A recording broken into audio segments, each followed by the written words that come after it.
Greetings, fellow armchair Imagineers, and welcome to the second edition of the live Disney Debates! Yeah. Woo! Oh, I am so pumped up. This is exciting. This is so exciting that we actually have a legit fact checker on here. How you doing, Space? How you doing? I'm doing well. I'm on the facts tonight yeah. for 2 rounds until D Squared leaves. We should also put it on the thread, Tiki. We put it on the thread, the link. What? To put the link on the Disney debates thread. Yeah. Yeah, I probably should do that. You're right. But no time to dilly-dally now. So we've got a panel of fighters.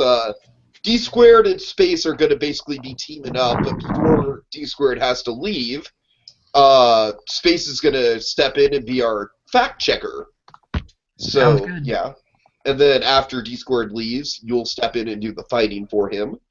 And then we have Adventure Blue Dude, our returning champion of the first Disney debates. Hello. You better I not won turn last on time. You better not turn on your webcam. What? You better not turn on your webcam. What? I'm making this into a running thing. Alright! And we have someone who most of you are very familiar with, but this is his first time on Disney Debates. Blue Dragon 5! Hey! Yeah. I was about to say this is your first time on Blue Dragon 5. That would not make much sense at all now, would it? Nope. Okay, so, folks, we're going to jump right into it. This is basically formatted off of ScreenJunkies Movie Fights podcast, where we'll take a number of different subjects, each having to do with Disney, and you guys get to fight them out. And we'll have 1-minute opening statements, 2-minute rebuttals, and an additional 1-minute closing statement, and that's how we'll format it. So, without further ado, you guys ready to get into the first fight? One thing, Tiki. I need to make a last-minute substitution for my first category. Oh dear, what? I'm going with the short over the sequel. That's all I wanted. Okay, fair enough. Okay, so let's get into our first category. It's a couple days after Christmas, but we figured, the Christmas season is still in the air. And Blue Dragon 5, you and I looked at a number of these shorts when we did our seasonal shenanigans. So, what is the best Disney holiday-themed short? Who wants to go first? Nobody. D Squared, why don't you go first? Why not? Wait, hold on. I'm screwing this up already because I'm trying to find my damn stopwatch and I just lost it. Wow. It's going to be a long 29 minutes for me. I know, right? Oh boy, where is it? Someone want to post the link? This is embarrassing. Whoever does it before Tiki gets a stopwatch wins. Oh 2 dear. points. I just had it. I just fucking had it. Is it to your left? Can you look left, see if it's there? I'm digging all over my goddamn bed for it. This is ridiculous. Did you check your hands? Yes, thank you, Evan. I'm just making sure. Oh dear. I'd like to help, but we can't turn on the fucking webcams.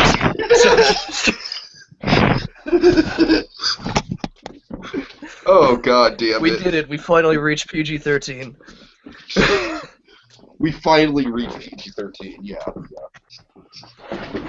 Is there an online stopwatch I can use instead?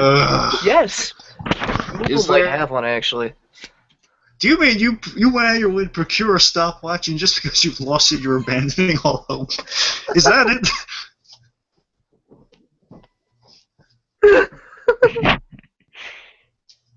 I'm gonna take that silence as a yes, as a firm yes. Okay, first debate. When will Tiki fight a stopwatch?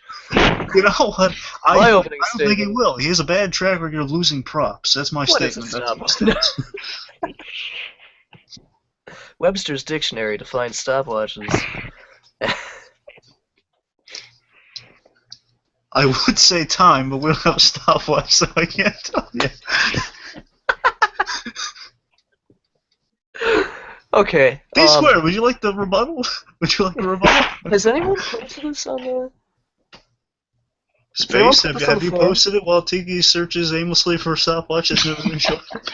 I just rebuttal, D-squared. Let's just keep this going. I'm wondering because I will post it if nobody has. Go on. I'm not gonna post it. Well, I know you're not. I don't know how I can have the link. Oh, I have to go to his YouTube Yeah, you have channel. to go to YouTube. Doing stuff for Tiki while he's finding the stopwatch. Live on air. Yeah, Here it is. I found it. Okay. The fucking Let me post it. YouTube, goddammit. We can post at the same time. Can we like subtract points from Tiki for not having the stopwatch on hand? Yeah. Why can't he just use the timer on his computer? Yeah. Because he doesn't think forward. That's why. Or like a watch of his phone or something maybe. Yeah, I know he doesn't think that far ahead. But let's not bash Tiki. We can't do that. We love that guy. It's cool.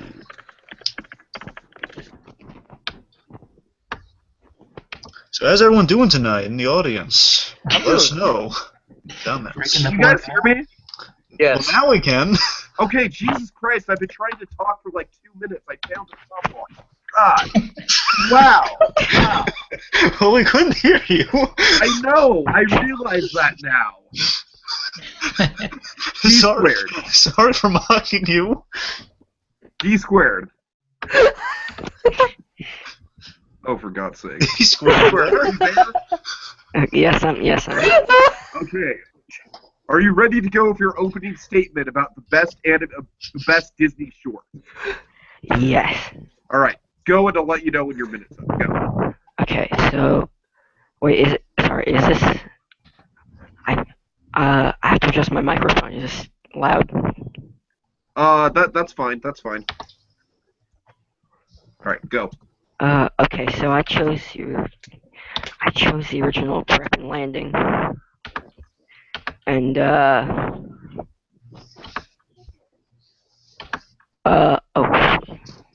hey guys, I know this is really kind of awkward, but something just came up. I have to go.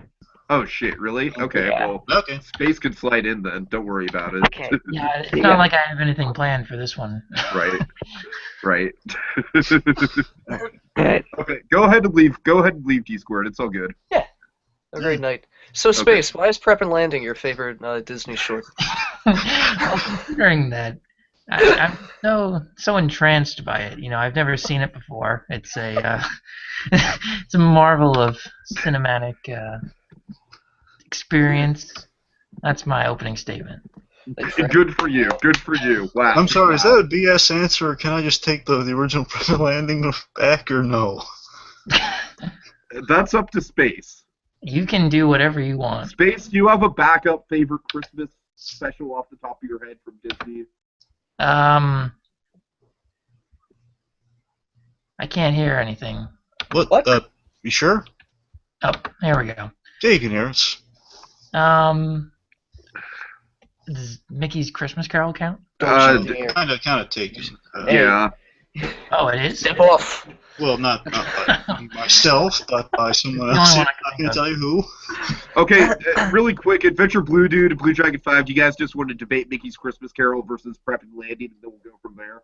Yeah. I can do that, sure. I have no problem. And then in the meantime, Space, you want to kind of think of D squared had the Matterhorn as his attraction overlay, but you want to kind of think of whatever you want in the meantime. Yeah, that's fine. Okay, Real quick, before we just go further, I just want to bring up one thing we might want to consider changing with the next segment, just in advance, so we can get to it afterwards. Yeah. With our pitch, can we not have a time limit on the pitch, particularly? Because usually those things don't have time limits in the movie fights thing. Yeah, fair enough, but just As long as we keep it brief. Yeah, keep it brief. I mean, Yeah. don't keep it like we're doing like a direct years episode. You Yeah, know what I mean? So, Okay, all right.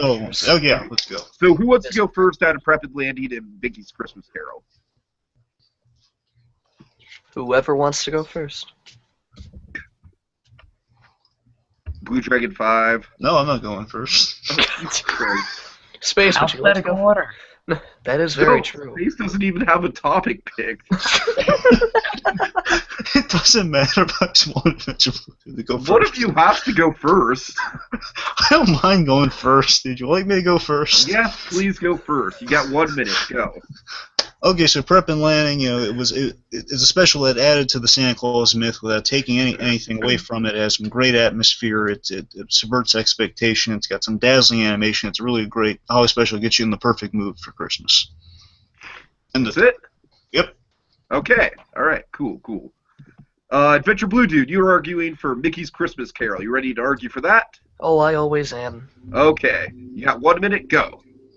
Mickey's Christmas Carol was probably it's a classic. I mean, it's older. Like Prep and Landing is probably a modern classic, but this is definitely like just unequivocally just a classic in every sense of the word. It has beautiful animation. It's great to see all the classic Disney characters all together doing the thing, which isn't really a thing anymore. But it's great to have that in like the realm of a holiday special, and it's based off of one of the most recognizable Christmas stories, and this really holds it up and really lives up to the reputation that the story has. And it's also like probably one of the best retellings of that story, which is Charles Dickens' A Christmas Carol, because I didn't say that in the first place, even though that should be obvious. Yeah. 10 seconds. Yep. 7. All right. Sorry. And I think you're done. Yes. Okay, so now you guys have a 2 minute rebuttal. You don't have to use the full 2 minutes, but it's there if you want it. To specifically tell me why your short is better than the other person's short. So Blue Dragon 5, you got 2 minutes. Go.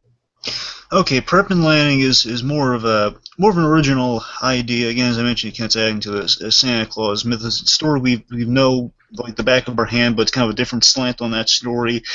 Mickey's Christmas Carol, while a solid retelling, it's kind of not really adding much to the mythos. I mean, there are other versions of Christmas Carol kind of vary a little bit, add like some little special to it. I mean, this, well, one could argue it could be kind of definitive. It's just like it's telling an animation. It's not exactly mean it's that special above other tons. I mean, think of many others. Mr. Magoo, Christmas special. I can think of the Flintstones Christmas. At least they're trying something new with it. I mean, aside from the novelty of our Fab Five in the roles, I'm not really seeing much added to it. Plus, you got some.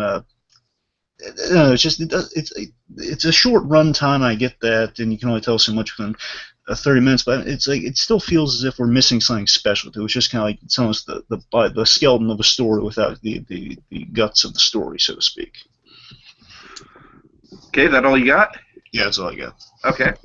Adventure Blue Dude, now you've got 2 minutes if you need it to rebuttal that. Why is Mickey's Christmas Carol a better film than Prep and Landing? Go. Mickey's Christmas Carol is a better Christmas special because it's just it's just absolutely Disney.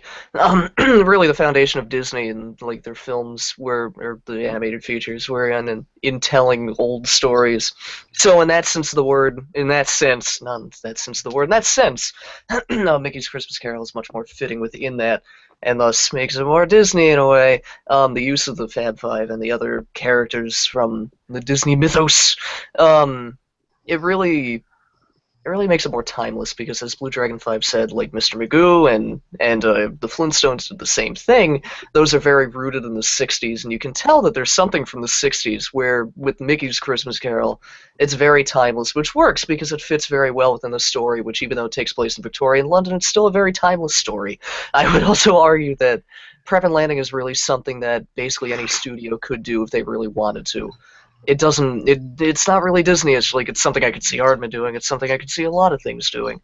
Whereas Mickey's Christmas Carol is something that's very, very Disney, very right down to its core. So that's my rebuttal. All right. Now you guys have each 1 minute to have a closing statement where you can address the rebuttal and also kind of just wrap your argument up. So Blue Dragon 5, you ready to go with that? Yeah. All right. You have 1 minute. Go. Well, look, I think Prep and Landing is in the spirit of what Disney does with their storytelling. I think that's kind of the biggest strength. Where in Christmas Carol, aside from the surface appearance of Disney and pulling from the wealth of Disney characters, I'm not seeing kind of that effort and that time effort we've seen with the other Disney films or the features of the shorts really put into it. It seems kind of like it's kind of those put together. And it's like, okay, it's a Disney version of Christmas Carol. It doesn't seem like all the sweat and tears and work, which you can obviously with Prep and Landing put in there. Really hot, the sweat, tears, and the in the animation, just it's flawless, and I think it's a neat classic. Okay. All right, Adventure Blue Dude, you ready? Yeah. All right, 1 minute final statement. Go. Mickey's Christmas Carol is one of those. It's just a classic. I mean, the animation's beautiful. It's not CG like Prep and Landing, but at the same time, it's just like it's really nice. It's really timeless, and it has heart to it, even though it's a really straightforward retelling of the classic story. It has a lot put into it, like from the character design to the design, from the design to the voice acting to just like everything, and it's just a really, really well crafted thing, and it's something that's very Disney, very like Disney all the way around, which I don't necessarily think Prep and Landing is. Okay, to quote Andy Signor, I do think this is tough. I'm a fan of both of these. Space, do you have any input? Well, I'm a little bit biased because I've only seen one of these, so I'm not sure if I'm the best person to go to. Fair enough. And he's our fact checker. I was checking facts. Actually, I know. I'm getting you space. Well, speaking of facts, I'm surprised neither of you mentioned that Mickey's Christmas Carol appears in Prep and Landing. Oh, So, guys, this was tough. I think that you guys did both have really good arguments. The thing that set me over the edge was when Adventure Blue Dude kind of said that the story of Prep and Landing could be done by many different studios. Obviously, there's already comparisons with Arthur Christmas, and I could see it being done by Armin and other people as well. So, for that, just in the spirit of Disney, I'm giving the point to Adventure Blue Dude. But well fought, Blue Dragon 5. Well fought. Don't give up. Don't give up. All right. Space, you ready to jump in here? Yeah, I think so. I think I'll just go with the. Well, no. Hold on. Just tell us when you do your pitch. So round 2 is, in the spirit of classics like It's a Small World Holiday, Haunted Mansion Holiday, and the new Jingle Cruise. We asked what Disney attraction throughout any Disney park around the world deserves a holiday overlay. What are some of the details that could go into said overlay? Same format. You guys will get a minute pitch and then 2-minute rebuttal, another minute to do your closing statement. Space, do you mind going first on this one? Wait, I thought there were no time limits with the pitches. Well, we have to have some sort of time. Well, I mean, I think a minute's fine for the opening. I agree. You ready? Yeah, Blue Dragon 5, I think I can allow some more time with Star Wars. No, that's what I'm saying. At the very least, for that one. With Star Wars, I'll allow some more time, but with this, I think we can get it done within the time frame. Okay. So, all right, so Space, you mind going first on this one? Yeah, sure. Okay. So, hold on, you've got a minute to do your opening statement, starting now. Alrighty, so I chose the Carousel of Progress. Ooh. I chose it because, one, there's already a Christmas scene in the Carousel of Progress that works very well, and I thought it'd be interesting to see how Christmas evolves from the turn of the 20th century to the present day. It's an attraction that we actually enjoy. It's one of the ones that we go to every time just because they even call it in the Walt Disney's Carousel of Progress, much like they call the Enchanted Tiki Room Walt Disney's Enchanted Tiki Room in Disneyland. So I think it's a good attraction for that in terms of just steeped in nostalgia and steeped in history based in the 1964 New York World's Fair. And I think it'll just be an interesting thing to see how Christmas evolves. It's a different take on the holiday overlay. Okay, that was very original. I wouldn't have expected that, so good job there. Thank you. Okay, Blue Dragon 5, you ready to go with yours? Okay. All right, you have 1 minute. Go. Okay, so mine would be a holiday overlay of the Monsters, Inc. laugh floor. Pretty straightforward, just kind of a Christmas-themed decorations, jokes. The comedy would be tuned to just purely kind of like holiday-themed punchlines and such, and just it'd be fun. I think it lends itself to a holiday makeover without kind of compromising what the ride's all about. That's it? Yeah, that's it. Okay, fair enough. Adventure Blue Dude, your 1 minute opening statement. You ready? Okay, yes. All right, go. One of the things a lot of people realize about, and a lot of people have to deal with when traveling for the holidays, is traveling. So with that, I have decided to base an overlay over Star Tours. So you go wait in a line as you do in every airport. It's crowded because people are trying to get home from Life Day. you go in, and then instead of, you don't even really have to do much with this. Really, you just go to an airport like you do for the holidays, and you sit in a Star Speeder trying to get home for Life Day. Oh, God. And thus, that is my pitch, Star Wars subtitle, I'll be home for Life Day. Beautiful, beautiful. All right. Okay, so you guys each have a 2-minute rebuttal if you want to tell us why your attraction would be the best fit for a holiday overlay and kind of get into more details on your pitch. So, with that in mind, Space, you ready to go? Okay, sure. All right, you got 2 minutes. Sure. So I guess I'll take Blue Dragons first.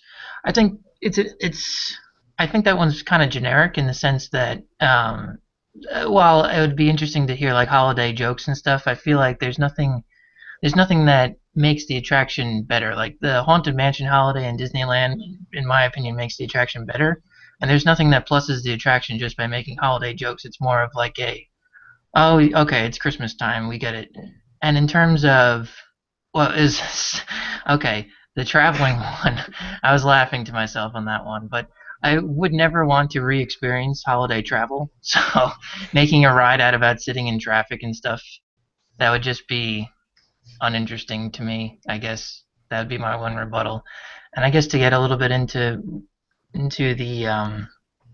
my pitch a little bit, if you ride the Carousel of Progress, the 4 scenes that go on in it are actually the 4 seasons. So it starts Valentine's Day, I believe, is the first scene at the turn of the century, and then summertime, fall, and winter.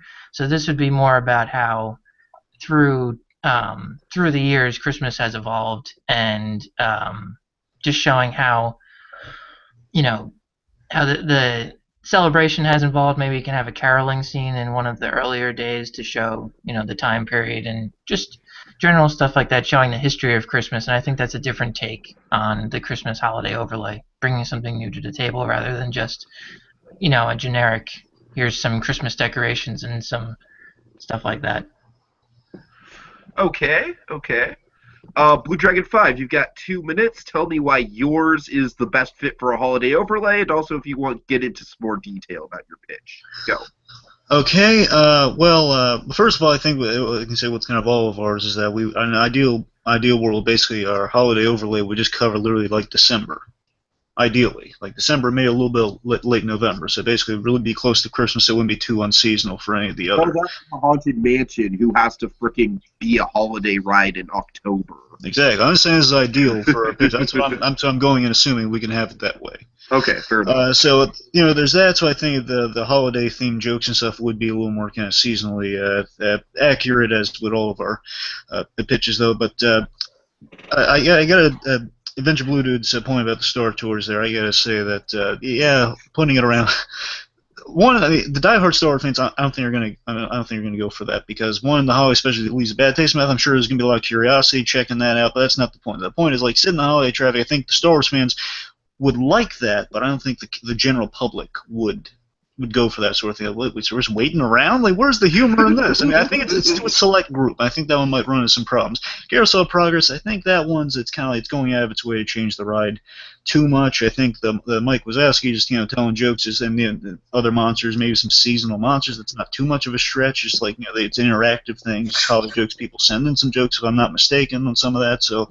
it's more audience. It's in the holiday spirit, it's in the seasonal spirit. I think that kind of works to that ride's advantage more than it does the Carousel of Progress, just kind of changing everything to tell story of Christmas, which you only get so much mileage out of. But both ideas sound interesting. I just want to make that clear. Okay. Some good rebuttals there. So, Adventure Blue Dude, are you ready for your 2-minute rebuttal? Yes. Okay, you have 2 minutes. Go. Thank you. So let me first say that the Star Tours I'll Be Home for Life Day was very. Like, it would be the most. Someone needs to make a logo out of that, by the way. Please, it would be like the most like financially viable for Disney. Because because it would be. It would be really cheap to do because you don't really have to do anything. Carousel Progress, you can be completely redoing the ride. Monsters Inc. same thing. Also, you have to keep in mind that neither Monsters Inc. or Carousel Progress are anywhere near as popular as Star Tours. So there's that. A ton of people will be going through this. Plus, Disney is currently trying to do a thing where like they're trying to build the Star Wars universe in Disney parks. Okay. So not only is this a great gateway to Star Wars land. It furthers the lore and all of that, and an expanded universe stuff. So it really brings even more of the Star Wars universe to life in the Disney parks once Star Wars Land opens. You got another minute. You want to add anything? I have another minute? Yeah. Oh Christ! I envision a scene where you're waiting in the crowded airport, where the Patrick Warburton robot is very angry because he just wants to get home to see his kids for Life Day. So there's that. Hey, come Also- on, pal. I'm just want to get to Life Day. I just think Star Tours would be a really cheap thing to do. It'd be a very simple thing to do, and the popularity of the ride, I think, even though some people might not know what Life Day is, the ride is already popular. It will not deter people. If anything, it'll intrigue people more and will encourage people to look more into the expanded universe. All right. I'll stop you there. That was good. Okay, so Space, you ready for your 1 minute kind of closing statement / rebuttal to the rebuttal? Okay, sure. All right.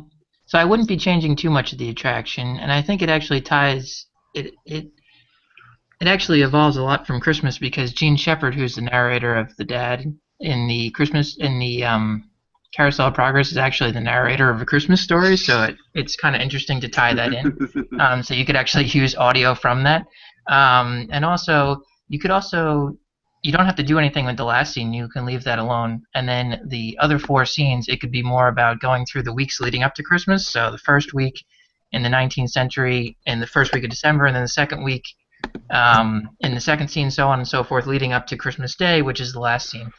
In regards to the 2 others, I still think Monsters Inc. is not. It's just jokes and stuff, and I don't think it's very interesting. And I think that nobody wants to sit in traffic in a universe where there's light speed. That would be my. Okay, fair enough. May I rebut? When you get to your turn, Oh, sorry. that's what the minute is there for. Yeah, I if you- wasn't sure. I thought these were final statements. And then I wasn't sure it was happening. No, it's final statement / rebuttals. to Okay. rebuttals. That's where the confusion. Well, look, if Well, you'd all like right. to go next, I can give it. You can go next, and I'll go. No, last. No. Let's not. Let's keep to the order, people. All right. All right. planning this Blue for Dragon weeks. 5, ready to go? Closing statement? Closing statement with flash rebuttal, right? Yeah. Okay. Now? Yeah. Okay. Okay, Hold on. All right, you ready? Yeah.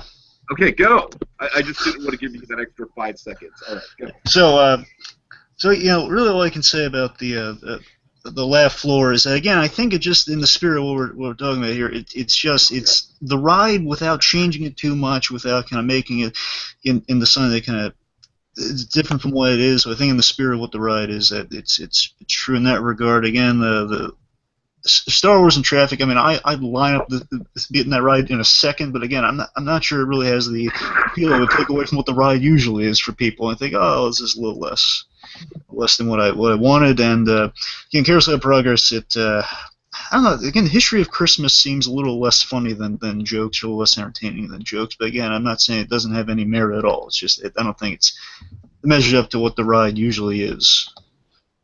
That's my. Sam, do you want to play? Are you here to play fact checker? You know what? I'm here to play whatever role you guys need me to play. This reminds me a lot of the GOP debates, but Hey, how continue. come he gets to have his screen up? Yeah. Yeah, Sam. What the hell? Tiki's feeling very self-conscious right now. Dude, man, because I got this weed mug. You can't have that Oh, here. dear God. He said, "Oh, jeepers." Now I What want has to turn happened to the you, Samuel? What has happened to you in the months since we've talked? What has happened to me? I apparently became a 1950s father and professor. 1950s fathers didn't do that. Well, hey, fragile. as far as you know, man. As far as we know, right? No, People who smoked in the 50s were beatniks. oh No, they turned into zombies. Remember? Yeah. Disney. Okay, but no, I got the weed mug at a Christmas party. But no, I wear glasses now, and I have more cardigans than Mr. Rogers. Hey, kind of like Frank and Ollie. That's awesome. Yeah. So but no, I'm just here. I'm here to kind of fact check and assist you guys and assist Welcome you guys aboard, in man. whatever you guys need. But Well, yes, you could definitely assist me when it comes to judging some of these things. yes. Yeah. So we're trying to finish up the attraction overlay. Blue Dragon 5. I'm gonna give you an additional 30 seconds because Sam kind of came in the middle. So do you want to? Yeah. Sorry about that. Yeah. Okay, So you give me want to like- give like just Give me like a moment to ramp up here. So give me a Okay. moment. To kind of, Mhm. yeah. Okay. all right, 30 seconds just to kind of wrap up everything. Go.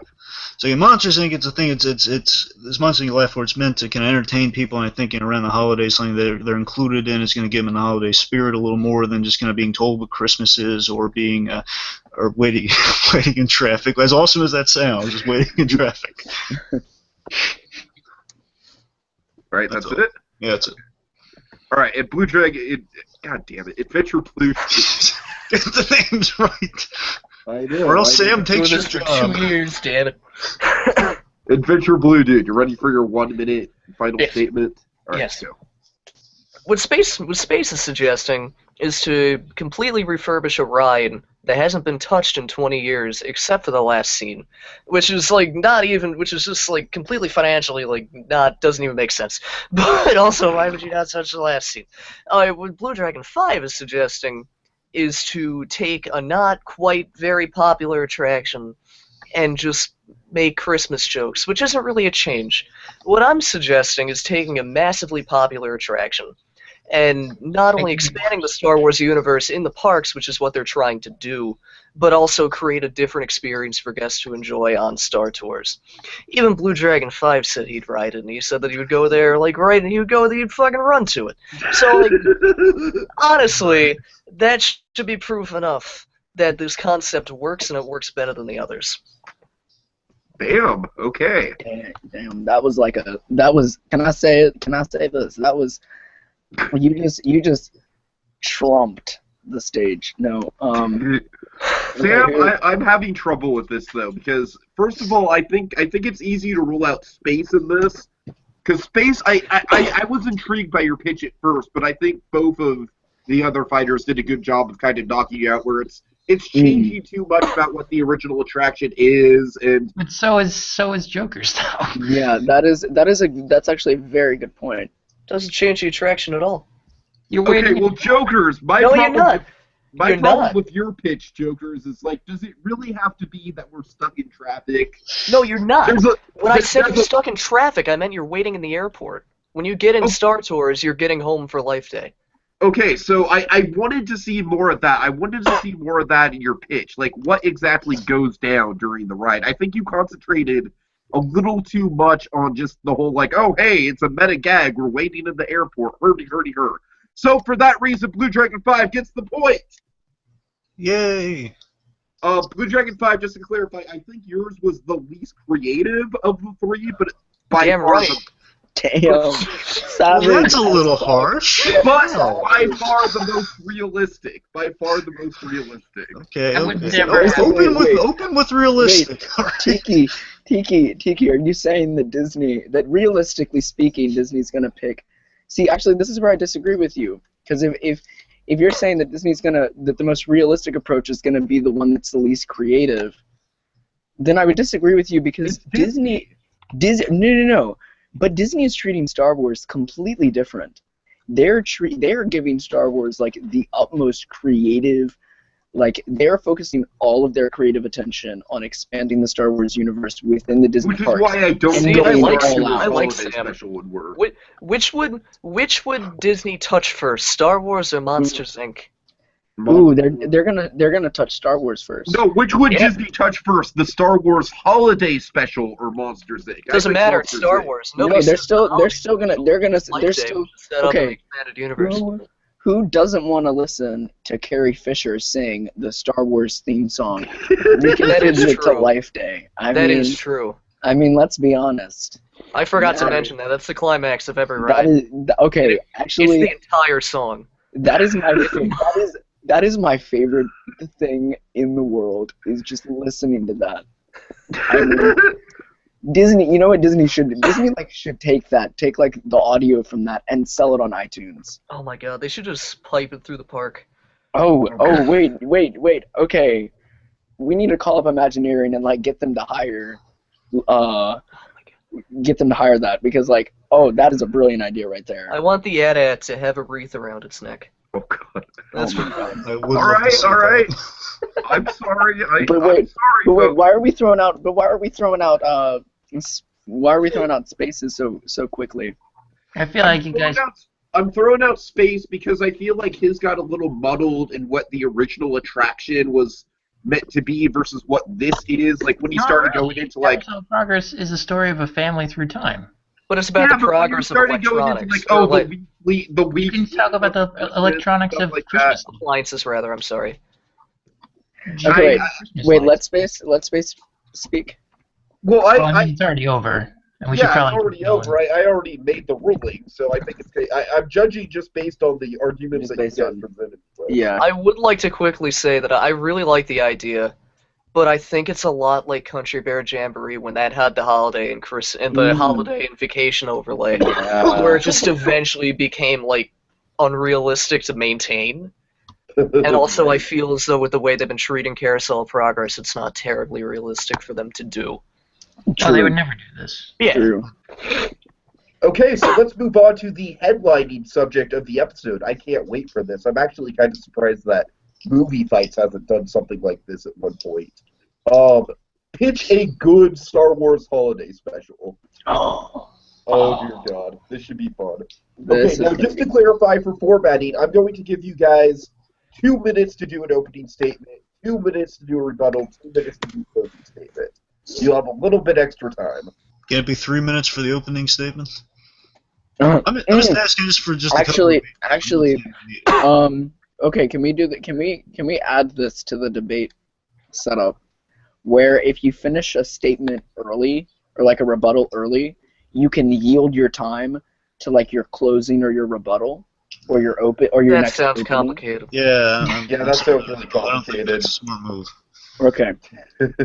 I like the idea in theory. I think that idea would work better if we weren't doing it live. Yeah. I think it'll live. make us all paranoid about how much time we're using and we're saving up. And Exactly. Oh God. True. I like your 5, thought process though, Phil. I like it though. Yeah. I'm gonna keep But it to no, 2 no. minutes. Blue Dragon 5. 2 minutes. Yeah, we need to keep this moving. All right. So without further ado, let's see. So Blue Dragon 5, you won that round, so you're gonna go last. Adventure Blue Dude, why don't you go ahead and go first this one? Okay. All right. 2 minutes. Go. Yes. So my pitch, which I haven't quite figured out completely, for Star Wars Holiday Special, tying into The Force Awakens because synergy, I'm thinking of a standalone thing where Maz Kanata tells stories of life days past. Oh. So like you have that vehicle that a lot of things use, but Maz is one of those characters that could do it really well, and she's a character that has a really interesting personality where she would be interesting to watch for an hour. I haven't quite figured out what those stories would be. But I mean 3 or 4 stories involving not only the original characters, but even just like what various peoples of various planets are doing. So like that kind of standalone world building type thing. Got another minute. Let's just sit in silence. Okay. No. Well, can you hum Star Wars then? That's good because it'll give me time to actually. Nothing but Star Wars. Life Day. Dun dun dun dun. Senator Papa Palpatine. I'm gonna end it. Go for Papa Palpatine. Y'all go for Faith? Papa Palpatine. Faith, you ready?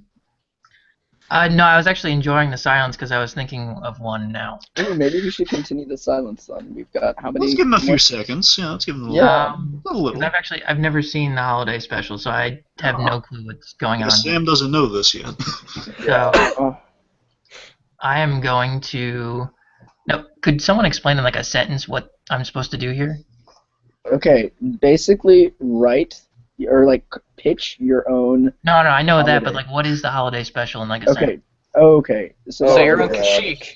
the holiday special God's is family is the holiday trying to special celebrate. is a poorly written, produced, filmed special about the Star Wars universe's equivalent to Christmas, known as Life Day. And to make it short, it makes the prequels look like cinematic masterpieces. It tells them absolutely Basically, a nothing really about bad the story. variety show about Star Wars around Christmas time, or an equivalent Actually, of yeah. Christmas time. And it That's in centers a around nutshell. Chewbacca's family. Yeah. Well, that's nice. So that's in a nutshell. What And it you're has, doing is it has goddamn pitching. B. Arthur. It has B. Arthur. Fuck yeah, it has Yeah. Arthur. And It has the Dude, first. okay. It has Everything worth of any value has B. Arthur in it. I mean, that's why nothing made today has any value because she's dead. So I would like to quickly say that mine will have a cameo from Betty White because she's the only golden girl still living. okay. Well, Fun technically, fact, it's still your Deadpool time. loves Bay Arthur. Okay, What? so mine's gonna be. I think I figured it out. All right. You ready? So You could my use the holiday- 2. You could use the 2 minutes if you want, but no pressure to fill it up. It's Well, okay. Take it. One second. Should we, Sabs, doesn't have to be Force Awakens characters in it? Not well, I'm gonna necessary. make it Force Awakens because I just figured it out. It's gonna be more of a comedy. So one thing. Okay, so are we good? Yeah. Okay. So mine's going to be more of a comedy. It's going to be it's going to focus on Starkiller Base in the First Order, but it's going to focus on them in more of a lighter sense, and it's going to be about a Yankee swap with Kylo Ren and General Hux. Oh And Kylo Ren gets his stuff taken away from him, and he just lashes out at everyone. That's my pitch. no! All right. All right. For a Okay. second, I was very much hoping you'd be doing like a Charlie Brown Christmas type thing, but on Starkiller Oh. Base. I just say I love Space Mountains. That is actually great. Okay, wait. Side note. When I was watching Star Wars, my first thought when I saw General Hux was like, "Oh my gosh, wait, it's space." Yeah, I've heard that multiple Yeah. It's a compliment. Also, we man. should probably put in the description or something there will be Star Wars Force Awakens spoilers within our pitches. Is that fair Yes. to say? There are Yes. spoilers. Kylo Ren is Han Solo's son. I mean, I think. I'm just saying, like, you might want to put that in the description so just in case people watch this blindly. So just to All make right. sure. I'll put it in the description See, just to I be think- sure. Just to be sure. I think it's a compliment though to look like General Hux. I mean, who does not want to look like the Star Wars version of Adolf Hitler mixed with Heinrich Himmler? Yeah, that. Well, I mean, hey, General Hux is cool. I like that guy. Okay. I liked him in the Revenant. All right. All right. Okay. So Blue we have. Dragon 5. Yeah. Wait. Yeah. I was just sort of getting. We have Joker who has the Maz Kanata anthology thing. We have Space Mountain who has the comedy hijinks aboard the Starkiller Base. Blue Dragon 5. Ready to hit us with yours? Okay. All right. Go. 2 minutes. Okay, so mine's basically it's 4 stories that are weaved together. I didn't figure out how they weave together. I'm just going to give you the quick story points. It's basically Life Day without loved ones, and those loved ones mainly, in this case, being Han Solo. So, main story is Chewie, Leia, the C-3PO go to Kashyyyk to visit Lumpy, Mala, and Itchy, and I've done the math so they didn't age. I don't have time to get into it right now what that is, but the point is, Chewie's depressed about his first life day without Han Solo. Leia and C-3PO provide support and also the language buffer so we don't have just Wookiees yammering to each other. C-3PO has a heart-tugging moment, and maybe the arm explanation, which in the comics is apparently really, I don't have time for it. Point is, it's a heart-tugging moment that might relate to the arm or not. And basically, this helps Chewie celebrate Han like Luke does with Obi-Wan. That's the main kind of story point there. Like, okay, you celebrate him even though he's not in your life. Other story: Finn, Poe Dameron, and BB-8 have a blast around the holidays in cantinas all around the place. Poe welcomes Finn in his Life Day celebration because Finn has no family, just kind of like a little brotherly, kind of like, hey, you come to my Christmas thing. Poe and BB-8 take him in for around the holidays. Other stories: Luke and Ray have some action stuff where basically Captain Phasma finds a bunch of stormtrooper get into a fight. Just kind of like bonding over the holidays, kind of working out their grief and their guilt and bond in the process of fighting stormtroopers and Captain Phasma, giving her some more screen time. Last story, ending here.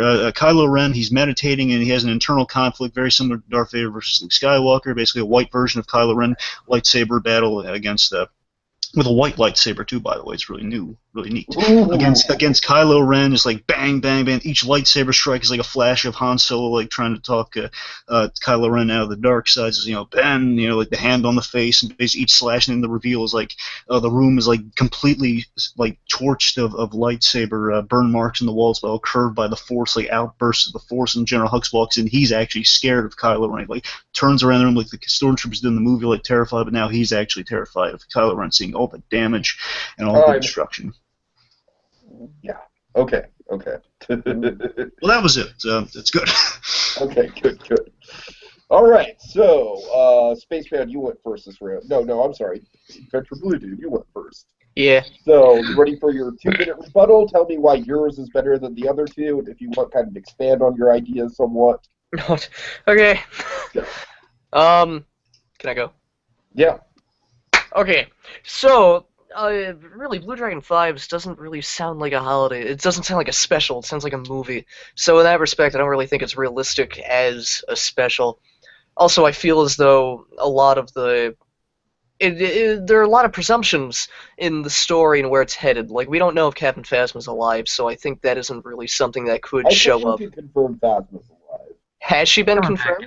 Yeah. Well, she's got to have like a contract or something signed, right? Wait, what the hell? Okay, wait. Didn't they put her into a garbage chute and then the whole freaking planet like went boom? Yeah. What? Yeah. Okay. You know what? Did Poe get ejected out of the ship? And leave a jacket? Right. Yeah. It happens. True. You've never had that happen before. All right, Adventure Blue Dude, I stopped the clock on that. You have a minute and 22 seconds left. Oh, thank God, I'm gonna need it. All right, Mine with Maz, I think, is very standalone, and I feel as though it's something that could really work as a holiday special because it's such a standalone thing and doesn't really need to tie into the story. It doesn't need to be. It's not. It works better because it's not topical within where the series is going, and because of that, it's one of those things that can be played, that can be shown like for years. So I think that could work better. Like even just the premise, because it's a lot simpler, it's a lot more standalone, it's a lot more world buildy. I would also say that why we gotta go back to Kashyyyk? We don't gotta go back to Kashyyyk. We saw how that ended the first time. We gotta play that game. So that's the end of mine. Okay, and I think the roast is over. Okay. Well, I didn't say anything about spaces because I kind of forgot spaces. So No, you did. You did. no, Space- I only. He was the Yankee swap with the Star Killer. Oh, yeah. How much time do I have? Like 10 seconds. Okay. That one's awful. Oh dear God. No, I'm so sorry. 2 seconds left. Go on. I'm so sorry. 5, 4. No, I mean it's a great 3, idea, but I 2, don't 1. think it necessarily. Time. You wasted it with all the laughing. Oh my God. All right. Space, ready for your rebuttal? Certainly. All right. So I guess I'll go with Blue Dragon 5's first. I agree that I think it sounds more like a full-length movie, and I think there's too many plot elements. I was getting a little bit befuddled in like what he was trying to get at, and I was confused as to where the holiday special overlay tied in. And with Jokers, especially since going forward, I think J.J. Abrams has planted the flag that they're going to be more practical effects, and that's going to be the main draw to Star Wars going forward. And I think focusing on a CGI character is not the direction that they head. So that would be my one knock against that. And also, I didn't really find her very interesting, to be honest. Shots fired. First. Savageness. So much savageness going And I on guess- over here. The younglings. Wait, space, go. Okay. How much time do I have Got 1 minute left. Okay. So I guess to go a little bit more into my Yankee swap idea, it would get into a Star Wars. If you saw The Force Awakens, you know that it was actually kind of funny, and it was surprisingly funny at times.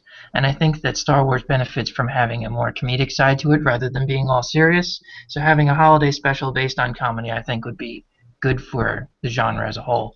And it's not something to be taken seriously. It's not something that has to be involved in the canon or the trilogy going forward. It's just something for fun. And I think that's what holiday specials are supposed to be, and that's why this one would fit better.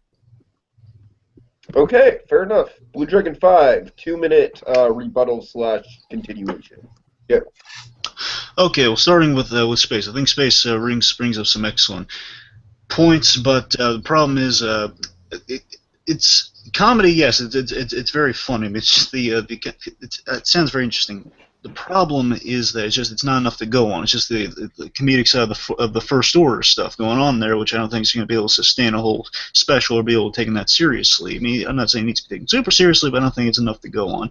Adventure Blue Dudes, I don't think Maz Kanata is going to be enough appeal to watch, except for some diehard Star Wars fans. Again, it's just I think you need some of the iconic characters in there somehow. You know, it's just there's that. My special again when I weaved them all in there. I just random said weave them all in there. Basically, it'd be like cutting back and forth between the stories. Really, it's like this a little bit of this story, a little bit of that story, a little bit of that story, ending with Kylo Ren. That's really how that would go, and it's just kind of getting the whole ball of what Star Wars is in there, but also making references to the original holiday special. Basically, kind of doing it right. You know, just kind of poking fun of that one. Yeah, there's a holiday special, and we don't like it, but here's the way you do it right. All right, you got 50 seconds if you want it. Okay, one second. Let me get into the zone. Okay, okay, good. Anyway, so that's what it's about. It's like about the aftermath of the film, which again, the original holiday special was kind of about is bridging between. There was some Empire stuff in there. It was just kind of bridging, like these characters banding together and they're going to they're in each other's lives now. And it's kind of a similar thing. This is going for, but a little more legitimate. You know, it's like these characters in each other's lives, kind of bonding together between Luke and Rey. You got Finn and Poe becoming buddies around the holidays, addressing the fact they've either lost families, they don't have families, or again, just kind of the aftermath of the previous movies. Kind of getting us to a place, so it's not really building on too much continuity. I'll admit the Captain Phasma thing's a stretch, but we can assume Phasma's going to be looking for him. And again, the Luke Ray thing, you have to give me some sort of points on just we got to put him in some place. All right. Okay, and now we'll do the closing statements. I'm going to give you guys 90 seconds for this. So, Adventure Blue Dude, you want to start? Yeah. All right, go ahead. 90 seconds. So to first talk about the others, Spaces doesn't really sound like a Star Wars special to me, honestly. It seems more like a Family Guy cutaway or Robot Chicken sketch, more so than like an actual. And that's not meant to be like. I don't mean that in a bad thing. It just doesn't feel like a Star Wars thing because of the way it seems like it would be played. Because Yankee swaps don't seem to be something that happen in the Star Wars universe. For Blue Dragon 5s, it still seems like a film to me. It doesn't seem like a special, let alone a holiday special. Whereas mine, even though it's very bare bones, I do think it works.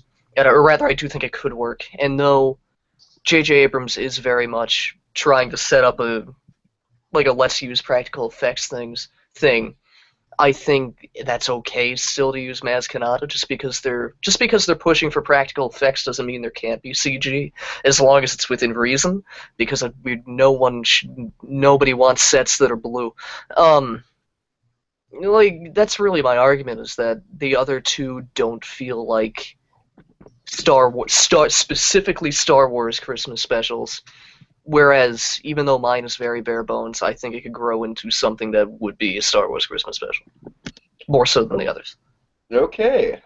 Space, ready for your 90-second Side note, Okay. I'm gonna be right back. Sam? I'm gonna be right back. I gotta go do something, so don't make the judgments until I come back. 'Cause I Okay, have well, some- hurry I- back, hurry back. Yeah. I'll be right back, you guys. Don't forget your death certificate. He's not gonna make it. Okay, so are you ready with the thing? Yeah, Okay. 90 seconds. Go. So I think I've never seen the holiday special. I'll say that up front because this is something I was doing at the last minute. But just looking at the reviews, it got negative reviews from Star Wars fans and just general critics alike. And I think that's because Star Wars shouldn't be taken seriously at Christmas because Christmas isn't part of Star Wars. So you shouldn't have this as part of a canon. This shouldn't feel like a Star Wars movie. This should feel more like a holiday movie with Star Wars theming. So both of these movies, I think, a story about Maz Kanata and stories about the past seem more like a Star Wars movie. And then I think Blue Dragon 5 was more of like a pitch for an anthology Star Wars movie. So I think both of those, if you go the more serious, the more tonally Star Wars route, it's not going to get very good reviews because Christmas has nothing to do with Star Wars. So you need to make the special something completely different. And I think Joker's actually helped what I was going to say. Make this more like a Family Guy thing because those things were hilarious. People loved those. And I think something that has nothing to do with Star Wars, that's just something for fun around the holidays, I think would be much better. Okay. And Blue Dragon 5, your 90-second closing statement. Go. Okay, now? Yeah. All right. Again, with spaces, it's a little too one note. With mine, it's just it's hard to kind of put Star Wars around Christmas time, and I think Life Day was to Lucas's credit. I mean, Life Day is the only kind of logical explanation you can have for Christmas in space because Christmas does not exist in space. I'm sorry, it doesn't. But I think mine's in line with what Abrams is going for, just kind of taking the Star Wars history. I mean, again, we had Boba Fett introduced in the holiday special, so I mean, there are stakes within these things, whether we like them or not, in the canon of Star Wars that do exist. So might as well kind of take ownership of that, make it work, which is what I think J.J. Abrams is trying to do. So I think mine's in line with that. I think it's in line with kind of the themes of Life Day, just kind of the holiday stuff is just kind of built into without being too Christmassy, but still kind of being the themes of the holidays built in there. And Adventure Blue, again, it just doesn't seem Star Warsy enough. I mean, I don't really know what these stories would be that Maz Kanata is bringing up here. I'd still be kind of have our characters in without having our characters in. You know what I mean? And that's really it. Okay. Sam, Can are I say you there yet? Can I say one quick sentence? Hold on, Sam, you there? Wait. No, he's not. What I'm going to give you guys all 30-second rebuttals while we wait for Sam.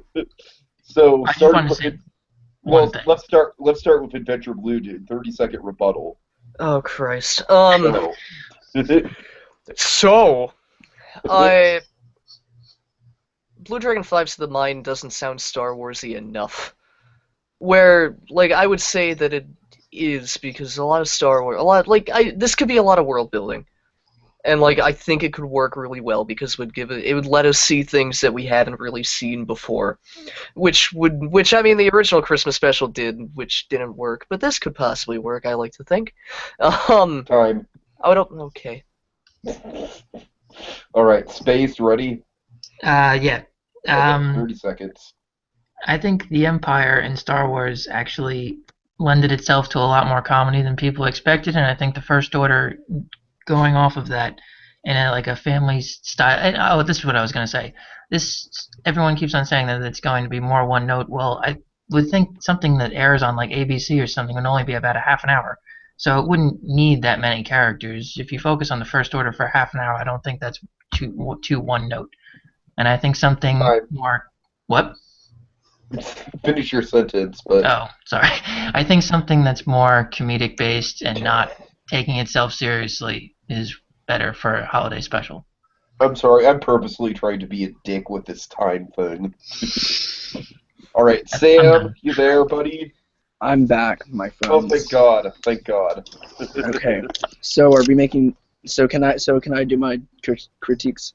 Yeah, go ahead. Wait, what about my 30-second rebuttal? Oh yeah, you're right. Okay. That's right. Blue Dragon 5. In fairness, do your 30-second rebuttal. Okay, the space. It's space. The problem with his is that it's just you can't make the Empire too comedic. First of all, too comedic. Maz Kanata. Again, it sounds interesting, but I don't think there's enough. I don't think there's enough appeal there at this point in time yet. I think it's just it's interesting, but only for like kind of people that are into like the expanded universe and stuff. Again, mine. Time. Yeah, I don't know. I lost steam at the very end. I'm sorry. That's on me. I'm sorry. All right. Sam, I am personally leaning towards the Maz Kanata one, but how are you feeling? I'm leaning towards the I think as someone said, the episode 8. Blue Dragon 5's pitch? Blue Dragon 5's pitch. Mine's, I'm leaning towards Blue Dragon 5. So here's my breakdown. Space, I think that I think Space's pitch was literally like a joke, and I'm not saying that like it was a joke of a pitch. I was saying it like what he proposed to us was essentially one joke, and he never really explained anything else beyond that one joke. Well, also to be fair, I was not prepared for this. I was expecting. Yeah, I know. No, and that's why I think Space like the fact that Space wasn't very familiar with the previous holiday special. Like I'm gonna say like Space gave a solid like effort into it, and I respect that. I respect that a lot. As for Adventure Blue Dude. Okay, I love Maz Kanata. She's my favorite she's like my favorite new character. But that honestly feels like that's like that time when I walked in on my grandparents watching the Fireplace channel and watching it for like a straight 15 minutes. Wow. It's like there's nothing going on but the same thing. And I feel that No, I don't know. What the hell are you talking about? I feel like just having Maz Kanata tell stories. It wouldn't No, just it's be not going to be Maz Kanata, her though. sitting telling stories. It's a bunch of it's an anthology. She's just the host. So it's like No, it's not like her sitting in a chair reading a book. Okay. and on the first day of Life Day. Is it more of Maz Kanata's kind of like your narrator through these different stories, and you get to actually the Crypt Keeper. Question. Yeah, have you seen Adventure Time? Yes. It's like the Grable's episodes. Oh, okay. Yeah. Okay, that makes a lot more sense. See, like what I was picturing this as was like Maz Kanata sitting in like a chair in her tavern. And Okay, it's just and Sam, that's why I'm leaning remember towards... when I met Ray. You know, like That's, I don't know. that's why I'm leaning towards. I'm leaning towards Adventure Blue Dude because I feel like there's a lot of just different things you could do with it to make it a holiday special and kind of have the same sort of Star Wars cultural feel that you got from the original, but doing it good. Blue Dragon 5, I like some of the things in your pitch. No, I love Blue Dragon 5's pitch. I think his pitch is great in the sense like I kind of like want to see that. Like I really want to see that. But let me tell you my problem with Blue Dragon 5's pitch. I feel like some of what he pitched could just as well be in episode 8. Yeah. Yeah. Like, for example, I think you should have left the Rey and the Luke stuff out of it entirely. We don't need to see Rey and Luke. We need to wait until episode 8 to get a continuation of that. That's really the only cry I have with it. I don't think it would be appropriate after all the build-up with Luke and everything to have Luke's first spoken words be in a holiday special between movies. Can I just say one thing? Yeah. I don't think we should. I just think that we should leave the actual story to the trilogy and not worry about saying, "Hey, you also got to watch this holiday special too." Yes. Well, that's entirely up to you guys and the pitches you made, and that's kind of why I'm kind of questioning Blue Dragon 5. I like the idea of bringing back fucking Itchy and Mala and like Jesus Christ, making those characters actually work. That's hilarious to me. And it would totally make sense that they'd be mourning with Han and with Chewbacca, but Sam, I'm leaning towards Adventure Blue Dude here. No, I would like to say a side note, and Space brought this up about like this is like 2 weeks after Han died. leave the story to like the trilogy. I feel that There is no story in mine. if if we did the if we I think with Space's proposal, it kind of tells us what actually happens to Kylo Ren and No, General it was Hux. literally like it would have been. That's where their feud came from. The Life Day Yankee swap. Like it would have had nothing to do with the story. Could I say one thing without like reestablishing my stuff or anything? Just kind of just make one about the argument itself. Yeah. Well, not the debate itself. I don't want to say argument, but the debate itself. I think in the constructing of all our pitches, we have to take some liberties on where we are in the continuity. So I think that one maybe a little leeway on that, a little. Okay, It was a little vague on the continuity situation with how it fits into the whole trilogy and stuff. So one thing I had a problem with Space though is that I felt like that was one of my criticisms about The Force Awakens that not a lot of other people are feeling, but I am definitely feeling it. Is I felt Kylo Ren was almost a little too comedically like, oh, I'm emo and I'm going to tear apart this computer.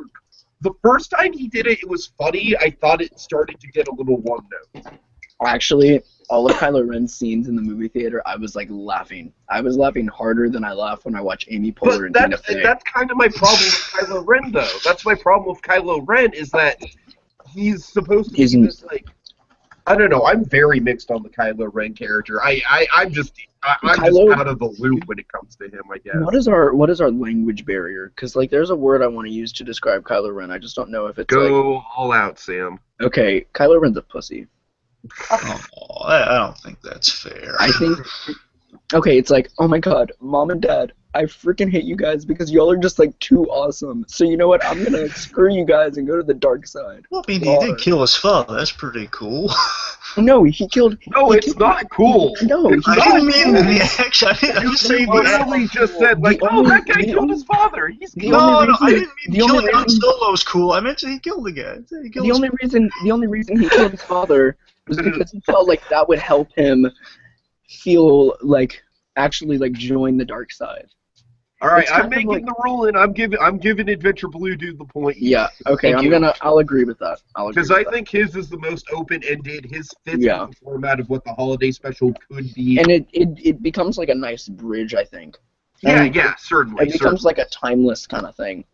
Whereas with Space, I literally just couldn't really wrap my head around it besides the joke. And Blue Dragon 5, I liked a lot of stuff there. Like I said, I think that the thing that sent you over the edge was I wish that Rey and Luke weren't involved because I just can't picture them not being introduced in Episode 8. So Adventure Blue Dude gets the point. Yes. Right, so that is. Well, real quick, I want to say Space. I really loved your idea though. Oh well, thank you. I agree. I was loved it so much, but I just couldn't see it working as a special. I really loved it though. I actually I want to see all of these. Like, I would see all of these. And same thing, Adventure Blue. I did love the Maz Kanata idea. I just want to go a little more actiony stuff. Yeah, no. I mean, all the ideas are great. It's just, yeah. And Maz Kanata is definitely a character I think they can do some spin-off stuff with. Yes. She's kind of the new Yoda. Yeah, she could be the owner. She could be the new owner of the cantina. Oh God! And there'd be a little picture of B. Arthur on the wall, I'm sorry, really quick, Adventure Blue Dude. Where would B. Arthur fit into your holiday special? Wait. Oh God. B. Arthur? Well, Betty I'm sorry. Like, Yeah, no, I was Betty gonna say White, B. Arthur now? No, Betty Betty White. She's Betty probably in the ground. Well, see, Betty she'd be White. right next to the Crate Dragon. Her God. skeleton would be. I don't know. Wait. Betty White. Wait, no, Betty White is old lady Mon Mothma. Maz Kanata? No, Mon Mothma, right? What? Mon Mothma. Yeah. In the Rebel Alliances. Oh, you mean the one lady, the other lady in Star Wars? Yeah, she was the she was like technically the first general of the new. Yeah. Okay, so you want Betty White to be her? Okay. Yeah, that would be like really awesome. All right, She needs to have a song again. Like Okay, B. so Arthur. Well, she needs to run a little cantina after. Oh my, after- yeah, after she the should war. run a cantina, and her sister died, so she's taking care of the cantina in her place. And that So sister's Adventure B. Blue Arthur. Dude? Venture Blue Dude, you have 1 point, or you have 2 points. Blue Dragon 5, you have 1. Space, you have 2 more questions to get on the board, so let's move on to our next question. You guys ready? Yes. Okay, what is the best Disney-produced film of 2015? Blue Dragon 5, I'm going to start you off here. Hold on. Let me check. Wait, has space been first yet? I don't know. Have you Space? The Carousel of Progress I went first. Yeah. Okay. Okay, so Blue Dragon 5, you have 1 minute opening statement. Go. All right, Inside Out, absolutely fantastic film. One of my top 5 of my favorite Pixar films. It's funny, it's visually dazzling. It's brilliantly written. It's the most brilliant Pixar film written. Absolutely, it's the original Pixar film. It's kind of bringing them back to kind of the old days of Pixar, which is very, very fantastic. And it's executed very well. You still got 30 seconds if you want. Okay, it's relatable to everyone, especially parents. So it's got like a great kind of it's got a wide appeal for everyone. The kids are coming for the humor, the parents are staying for kind of the emotional ties, and also they like the humor too. It's broad enough they can attract a mass audience, and that's what helps the success of this film. I thought it went over very well. It's very financially successful also, and it's good. Okay. Space Mountain, you have 1 minute. Give me your opening statement. Okay, so I was late to the party on this one, so my top 2 choices were taken. I'll just say that up front. Sorry. You'll find out the second one next. Yeah. So I picked Avengers: Age of Ultron. Alright, so I'm going to try and pitch this to you. I'm going to do my best to try and beat Star Wars and Inside Out, but... That's what the show's all about. That's right. Okay, so unlike the other 2 films, Avengers: Age of Ultron actually sets up the Phase 3 of the Marvel Cinematic Universe in a way that I don't think was actually very well noticed by many critics, but it was noticed by many comic book fans, and I can explain to you what it was. And I will do that in my rebuttals and conclusion, but for right now, I will say that Avengers: Age of Ultron was the biggest movie of the year, and in my opinion, the best. Okay. And going with McFarland County, USA. Oh, you got it. No, seriously. Going USA. McFarland County, USA is a film I've never seen before. But going for the poster, it has sunsets, and that's why it should win, because sunsets are beautiful. All right, going for They all wear shoes. Taking the easy route of Star Wars is Adventure Blue Dude. Go ahead. Okay. Being me and taking the easy way, I picked Star Wars: The Force Awakens. So really, like, Star Wars: The Force Awakens is the best Disney film, not only because it's a great film, but also because it probably has the biggest cultural significance of the 3. Like, Avengers set up a lot, and Inside Out was an incredible movie. But Star Wars was both an incredible movie and already grossed $1 billion in 2 weeks. And really is probably the most culturally recognizable film of the year. Honestly, actually, yeah. It's probably the most recognizable film of the year. Like, all over the world, not even just in the US. So in that sense, it's the best film to be distributed by Disney. Like, not only because it's a great film, but also because it has huge significance in a ton of other ways. Okay, fair enough. All right, you guys got 2 minutes to argue why yours is the best out of the 3 and give me some more points. All right, Blue Dragon 5, ready to go? Yeah. All right, you got 2 minutes. Go. So Ultron and Star Wars are both very good in very different ways, but Ultron Ultron's reliant on a lot of stuff that's been set up before, especially with the Tony Stark character. You can't just kind of jump into it fresh. That's where Inside Out scores some points. Same thing with Star Wars on the other side of that, where Star Wars is the opening act to kind of this new story that's being unfolded. All the nostalgia is kind of it's a great thing for that movie, but eventually it will run out, especially when the story keeps going in the future. It will kind of lose a little bit of the novelty of that movie specifically, assuming that it gets trumped by other things. Inside Out is just kind of a standalone of kind of some Pete Docter genius on the screen there, and I think it's just kind of will stand along the other Pete Docter things of genius. There we got Up, and you have Monsters Inc., where it's no, there's been further exploration into some of that, but I'm saying that one film in particular will still kind of stand out. And again, it's just such a relatable premise. It can be revisited many times, and still it just keeps getting better with each, with each viewing, and still all these other levels there, and all these analysis can still be performed on it. And also, I mean, I think out of all the movies this year, it's probably probably should be up for the Oscar for Best Picture. I mean, I think it's really that good. Okay, still got about 45 seconds if you want it. Yeah, one second, please. Okay. Okay, so again, it's Pixar yet again knocking out of the ballpark after kind of a period of kind of hearsay of like whether Pixar's been kind of getting into a decline. I think they really just brought it back. They knocked it out of the ballpark in terms of really kind of rising up to the quality they're known for, and just kind of like all these various levels and intelligent ideas are brought to both adults and children. It's it can be enjoyed over and over again, and it's also very marketable too. Okay. All right, Space, you have 2 minutes to rebuttal. Tell me why yours is better than the other two. Okay, so out of all these three movies, I went to go see two of them on opening night. I went to go see Avengers and Star Wars. Inside Out, I saw a couple weeks later just because, and when I saw it, I will agree that it's one of Pixar's best movies, but I will say that I think that Pixar has itself as a company has a lot more films that are actually better than Inside Out. Up is, in my opinion, better than Inside Out, as well as the Toy Story series. So I think that knocks it down a peg from being the best movie. And also, in addition to that, I majored in psychology, so I found the emotion things interesting, but I thought that it's interesting how the characters are supposed to be one-dimensional, called joy, but then joy can also feel sadness. It felt very bizarre to me. And for Star Wars, I feel like there's a lot of plot holes that we've already gotten into. I think one of them actually knocked me down a peg in the last round, the fact that there's too much comedy in the movie. And I also think that there's a lot of things that are, they're just MacGuffins in the movie. Like, where did Luke Skywalker's lightsaber come from? How did that get from Bespin to Maz Kanata? That's just never explained. And I think there's a lot of things that they just brushed over in that movie.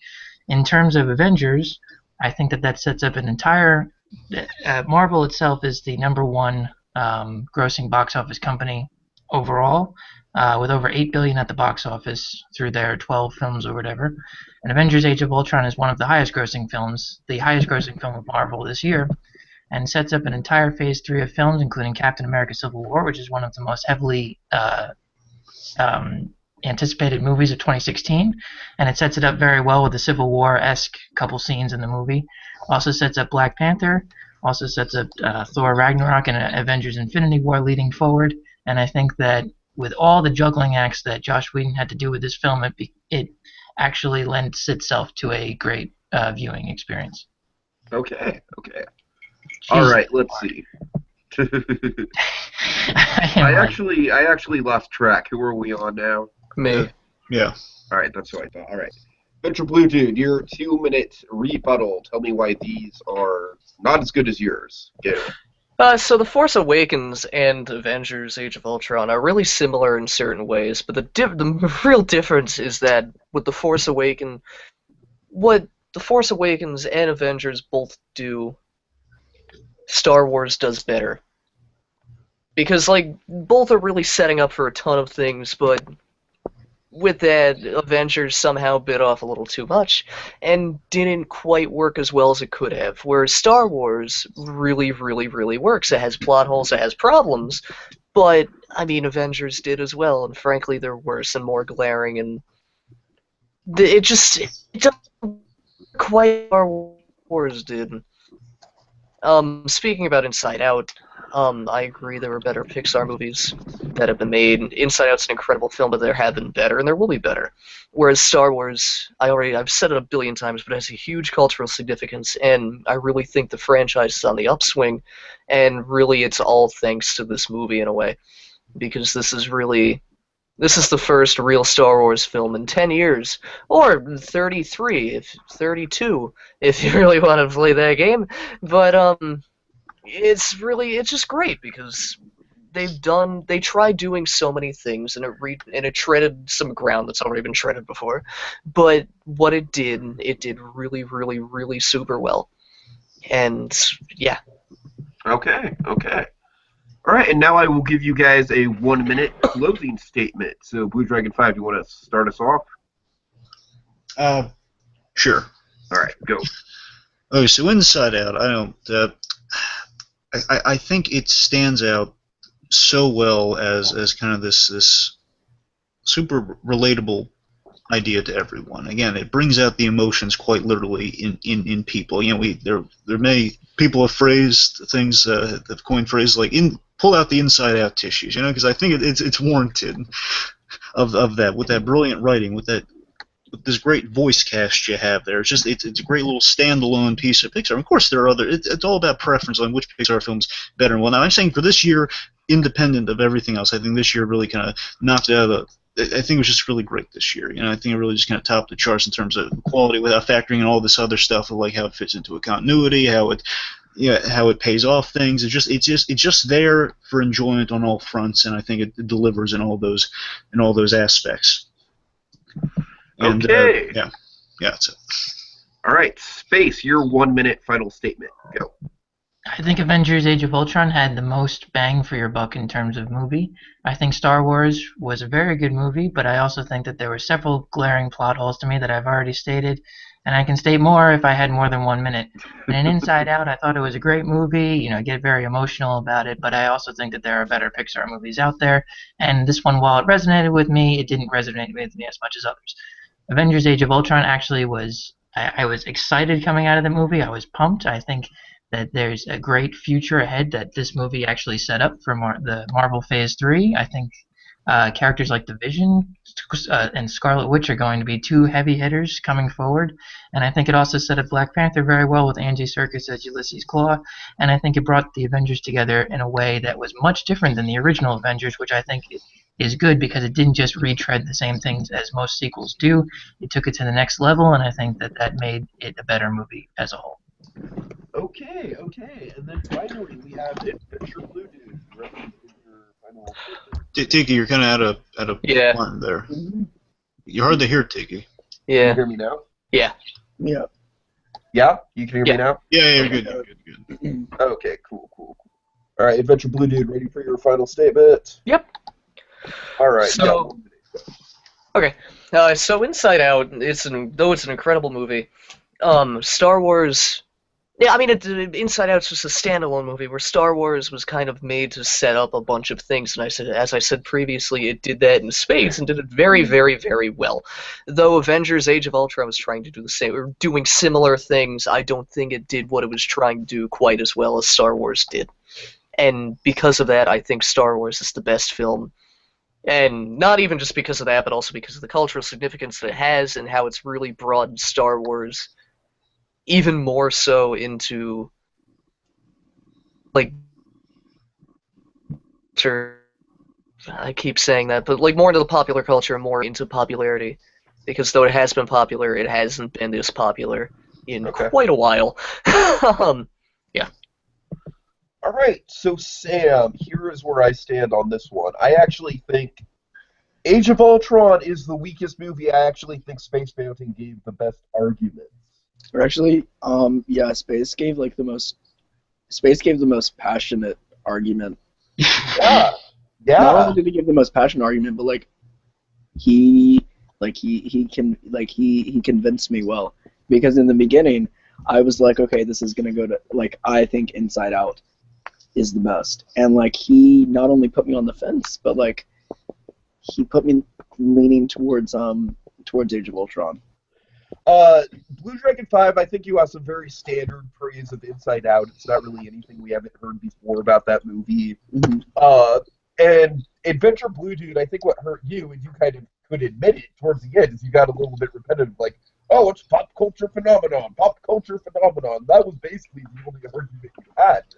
I mean, I will agree with Adventure Blue Dude that Star Wars definitely has the most cultural impact, and is probably I wrote an essay about this, about how Star Wars is the pinnacle of American culture.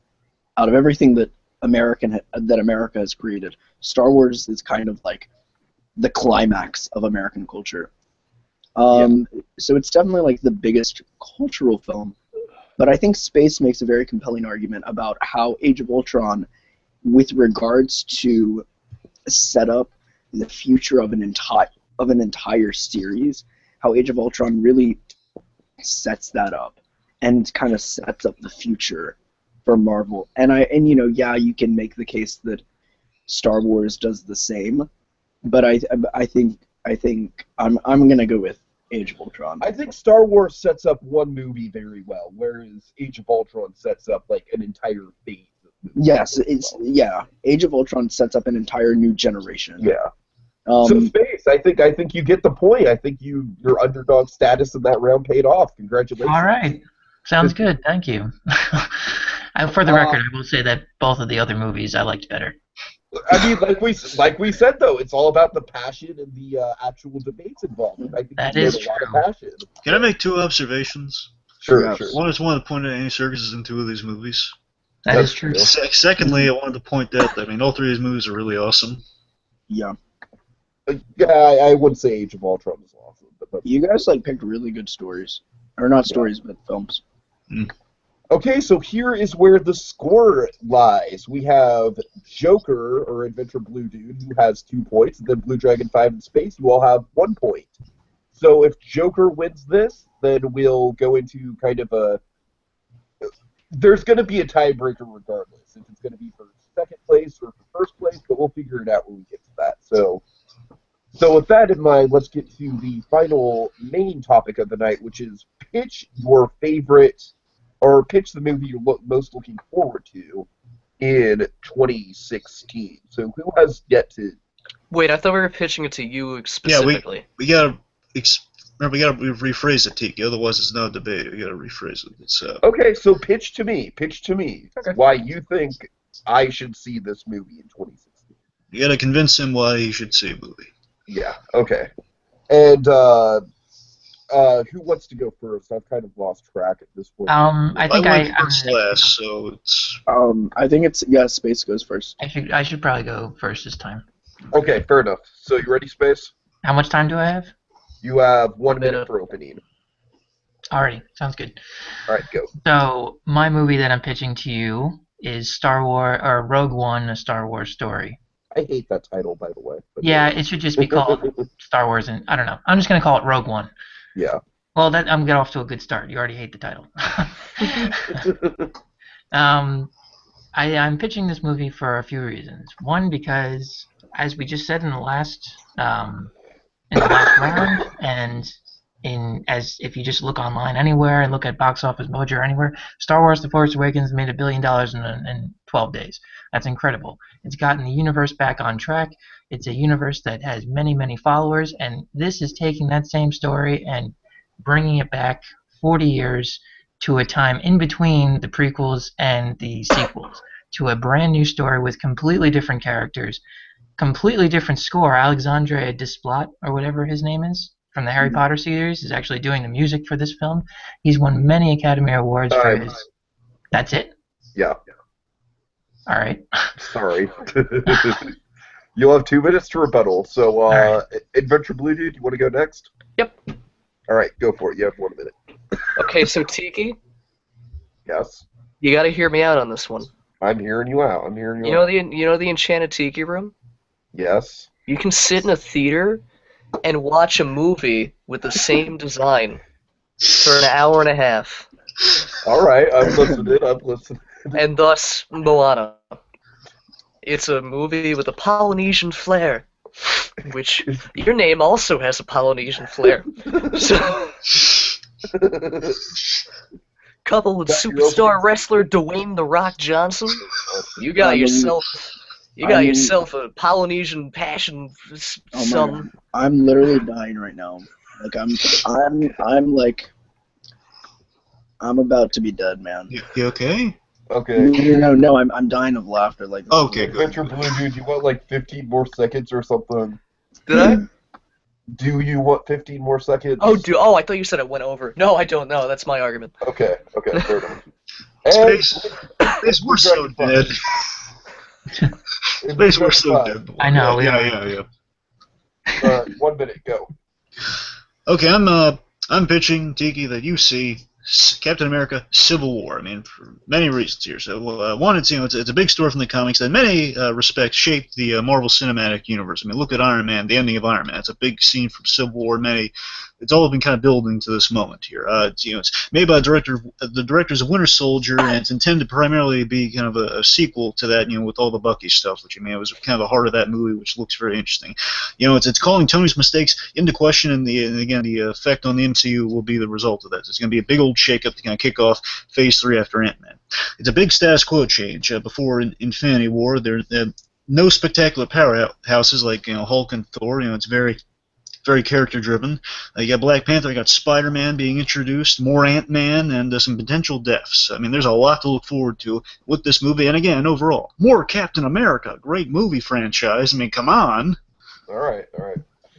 Okay, and now you guys will have 2-minute rebuttals. Tell me why your movie is more exciting and more looking forward to than the other movie. So, Space, go ahead, 2 minutes. Okay, so this is talking straight to you, Tiki. Premise of Star Wars Rogue One is Rebels vs. the Empire. This is about getting the plans to the Death Star, which is the story of the original Star Wars, A New Hope. This is the story of the band of rebels that brought you those plans and basically lifted off the franchise as a whole. We have no idea what's going to happen in this movie. We have no idea who the characters are. This is pitching a movie that you want to see, that you're interested in, and something that tells the story of Star Wars in a completely different fashion. As a Star Wars fan, you should be interested in, especially when the director, Gareth Edwards, has said that they're bringing the war part of Star Wars to this movie. They're bringing in people from Saving Private Ryan, Black Hawk Down, to make this an actual war picture, and this is something of Star Wars that we've never seen before, and I think that's very interesting. Captain America: Civil War, we've seen it before. I'm going to see it several more times over the next few years, so I think if you're not very interested, and if you thought the Age of Ultron was the weakest of the Marvel films, you're probably going to get more of the weakest of the films of this year that we just talked about last time. You're going to probably think Civil War is very similar because it has a lot of characters. It's not going to focus. The plot is going to be setting up a lot of things, and I think you're going to become disinterested. And with Jokers, I mean, okay, he didn't really say very much about the movie. But I was really hoping that would just be the end of the argument. It's another animated movie. I mean, there's going to be many of them. Star Wars Rogue One is the only Star Wars movie of next year. It's the only time you get to see it, and it's the only anthology movie that's going to focus strictly on war. Rebels vs. Empire is something very different. Okay. So, Adventure Blue Dude, give me something. 2 minutes. So Space said that Star Wars will be the only Star Wars film of that year, which doesn't quite make sense because technically my film will be the only Disney animated film of that year. So I don't really understand how that makes a difference. But what this will be the only thing of that year is it'll be the only Disney animated feature set in Polynesia of that year, and really of ever, because they've never really done one before, which is odd because they shouldn't. I'm a fact checker, right? Lilo and Stitch doesn't count. No, but Lilo and Stitch counts to me, buddy. Zootopia is next year's big animated film from Disney. Oh snap! I forgot. I'm sorry, but still, the point still stands that this is the only Polynesian-based Disney film, not only of next year but of ever, really. Lilo and Stitch, man. Lilo and Stitch focuses on modern Hawaii. Okay, fair enough. Moana focuses on more Polynesian, not the religion, but the gods and the mythologistic mythology, the culture, all of that stuff. So really, it's interesting in that respect. It has the writers from Frozen, which is debatable, but that could be a good thing. It has a lot of things that could make it good, whereas the other two films aren't quite. I don't think they're quite as suited to you, because just think about this, Tiki. You can get the beauty of the Tiki Room in your home with Moana. And you can experience that not daily, but hourly. Oh, God. Bi-hourly, because it's an hour and a half long movie. So you can have a half hour intermission in between showings. But think about it. You can go to Disneyland, then go home and watch Moana. All right, we're Back to done. We're done. Disneyland and go in the tiki room.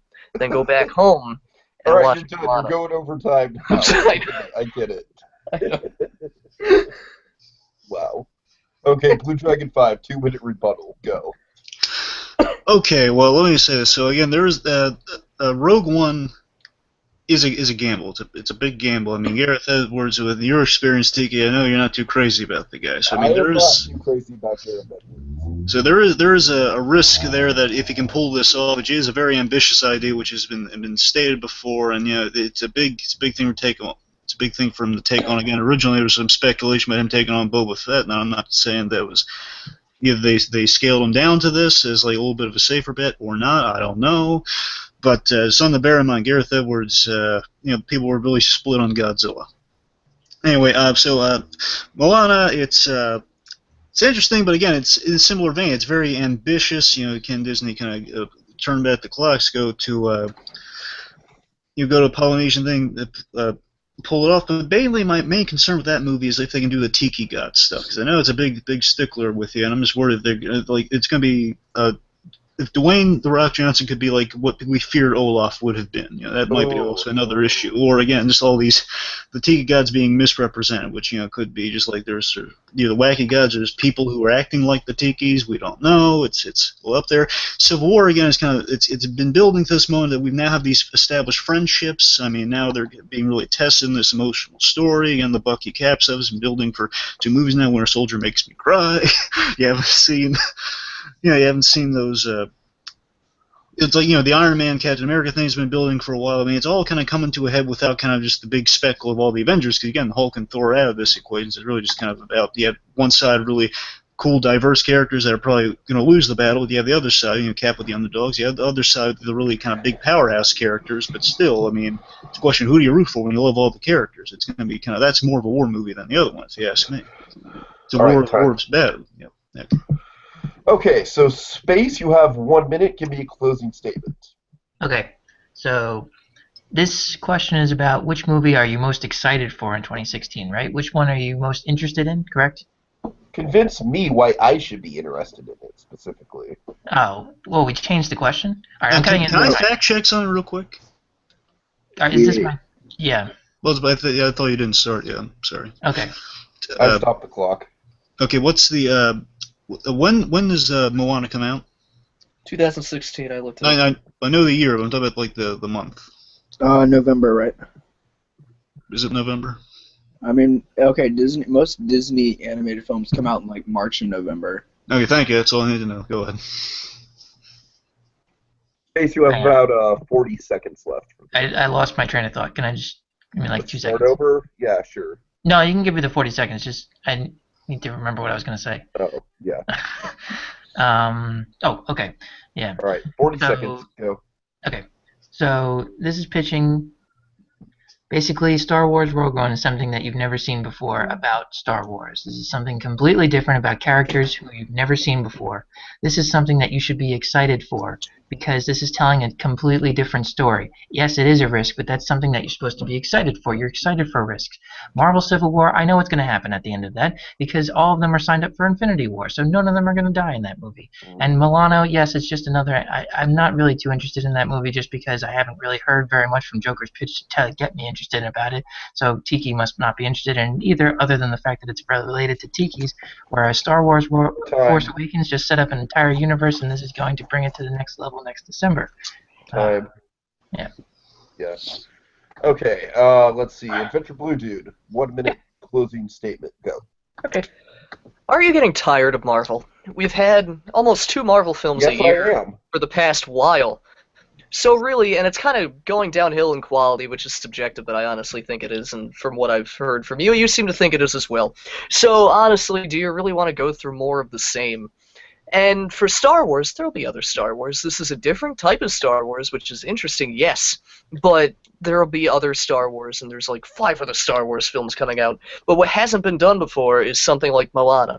There have been a ton of like Disney animated films before, but none in the style that this film will be. It's in something. It's celebrating something that you've really not researched, but like have enjoyed for most of your life. So it's it's really something that should interest you because it has in the past. So in that sense, I think this Moana is the film that you should see in 2016. All right, in time. All right, Blue Dragon 5, final statement, 1 minute, go. Okay, so first of all, you're not going to be able to go home and watch Moana, okay? Because it comes out in November, which means it's not going to be on DVD. Why did I say immediately? First In the of near all, future. I wanted to make that clear for the year, for 2016. Okay, second of all, with that, I mean, if Moana bombs, it could propagate a thing of like it's going to be like Princess and the Frog. That we're going to do something different. We're going to set in this sort of environment. You know, we change these certain things to. It's Polynesian. You've never seen that before. It's it's set in New Orleans. It's set here and there. I'm saying you could go to all these different places and be kind of the myth. Of, okay, well you do a princess thing. We set in a little slightly different location. That's just going to be. That's what we're going to do now. In case this one's. This makes enough money. Let's just keep popping them out like that. Again, with Rogue One, it's an issue of we're just being introduced to these guys. No guarantee we're going to care about them. Again, if the execution's off, then we're not going to care about these guys at all. Marvel has the advantage on that. Okay. All right, Could I have Sam. a very quick rebuttal? What? Could I have a very quick rebuttal? You have 10 seconds, Mr. Go. Okay, so Blue Dragon 5 says that I'm not even going to get this in time. But the point is that the risk doesn't make sense because if Moana bombs, it's not going to close the Tiki River or anything. Time. Can I also have a quick rebuttal? You have 10 seconds. Everyone has a... You get a rebuttal. You get a rebuttal. Everybody gets a rebuttal. Sam gets a rebuttal. Shut up, Sam. 10 seconds, go. Being interested in a movie has nothing to do with whether you're going to care about the characters in the movie. It's about being excited for the premise of the movie, and you should be excited for Rogue One. All right. 10 seconds. That wasn't a rebuttal at all. Okay, wait. Okay. All right, 10 seconds, go. Okay. Rogue One's destined is about a group of people are going to fail. I want to make that clear. It's about a group of people who are destined to fail. Time. What? All I right. mean, isn't the entire Civil War futile? Well, Okay. Here's my overall thoughts on this. Blue Dragon 5, you know I am getting worn out of the MCU, and I think both Space and Adventure Blue do kind of hit those points that I was looking for where, yeah, the MCU is starting to get a little stale. I'm torn between... Honestly, I think Space presented the best arguments about why I should be looking forward to the movie and not just like, hey, you're Tiki, and, like... Granted, I appreciate that. It's a lovely gesture, but I just didn't hear much about the actual movie. I just heard like, oh yeah, Polynesian culture. It's like, yeah, It's got the rock.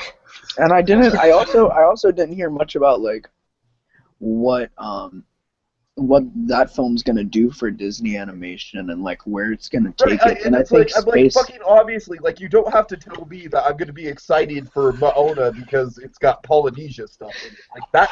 I was supposed to tell you why you're gonna be excited. That's why you're gonna be excited. because he's Tiki? Yeah. All right. All right. So I think this point pretty clearly goes to Space Mountain. Yep. I'm just gonna pull JDM and say ditto. All right. Oh, too soon. Come on, guys, it's December. Okay, so that means we have a tie for first place. Blue Dragon 5, unfortunately, you end up in last place. Yeah. I'm going wait, to... Wait, can I can I say something? Okay, wait, I need to pull it up real quick. Okay, got it.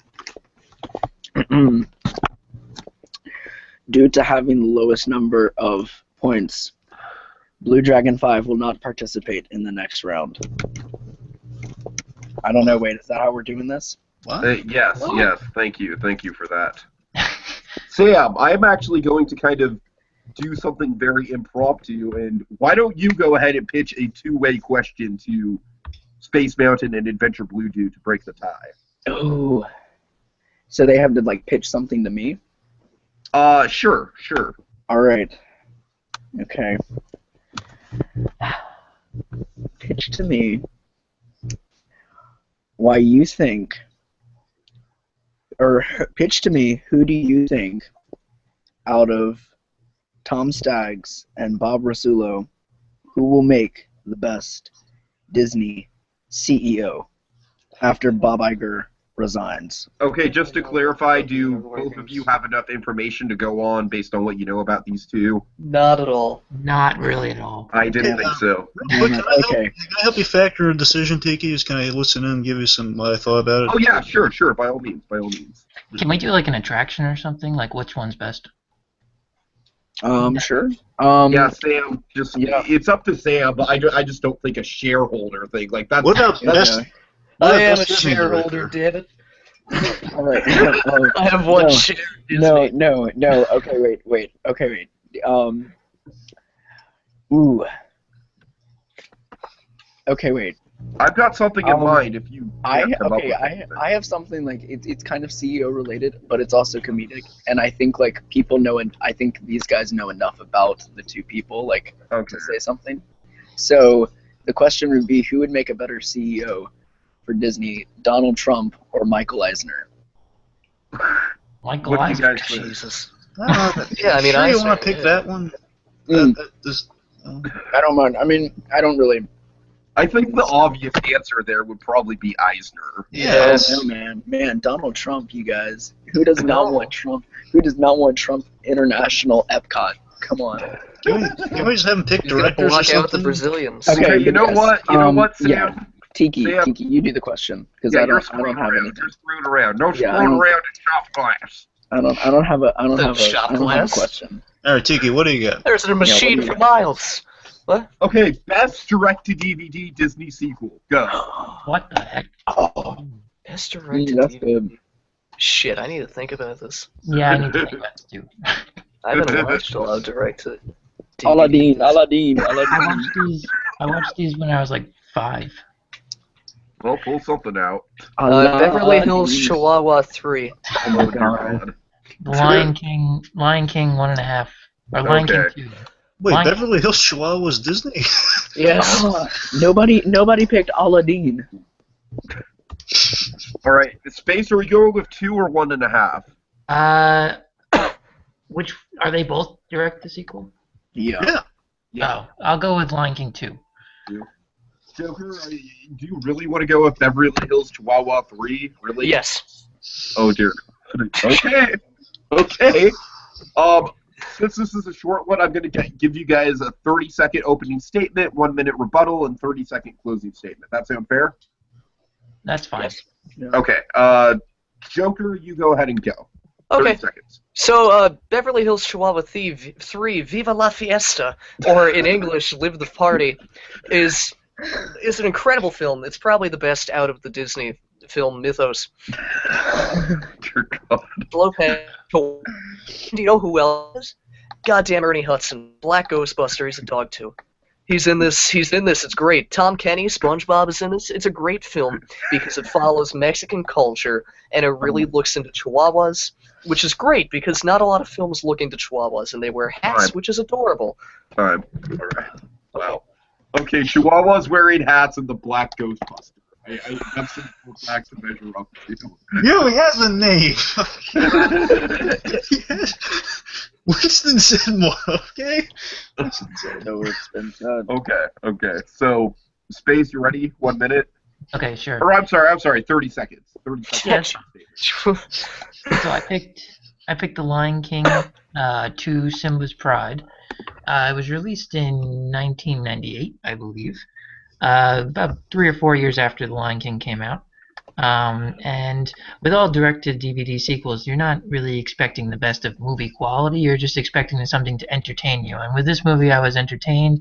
I think that it brought back some characters. It brought back Matthew Broderick as Simba.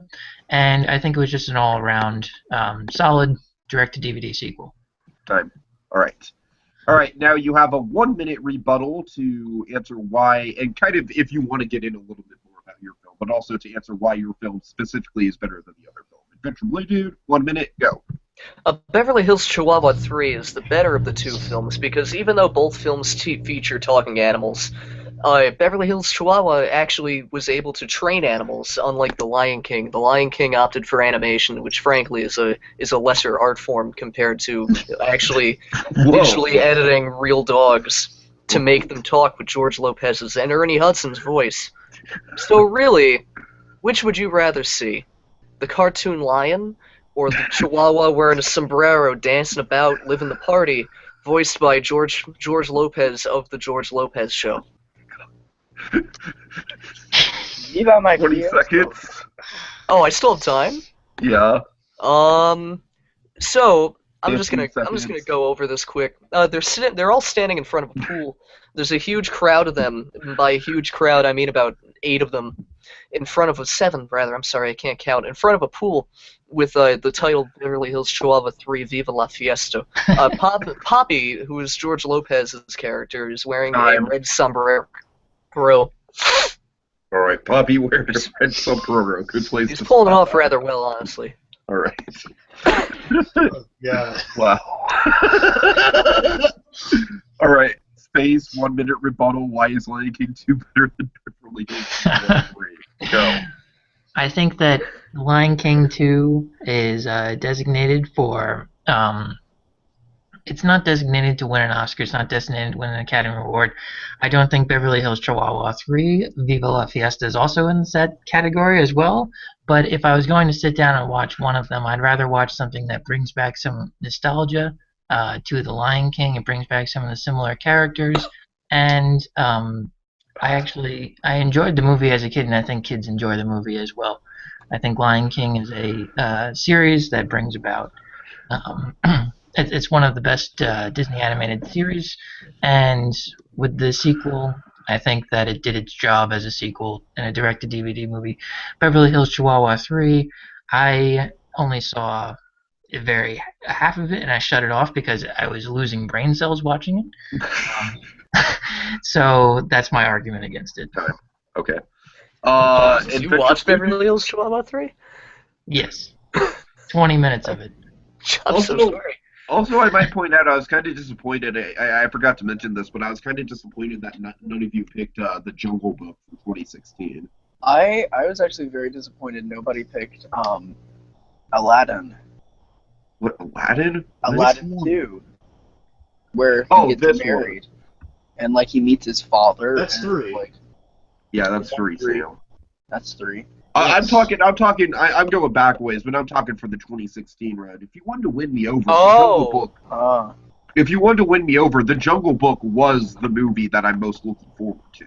So. That is true. I forgot about that That one. would have been too easy, though. All right. That would have been a low blow. I was doing hard mode. No, you weren't. Shut up. Okay. I took hard mode. Yeah. Adventure Blue Dude, 30-second final statement. Okay. So, I've completely forgot. Oh, yes. So, though Beverly Hills Chihuahua might not win an Oscar, it definitely deserves the Latino equivalent. So, it's an incredible film. Actually, that is a legitimate thing. Mexico has its own Oscars. Oh, God. And it is like it is exactly what you're picturing. It is a literal Mexican version of the Oscars. I'm not kidding. I had to do a research paper on it in Spanish class last year.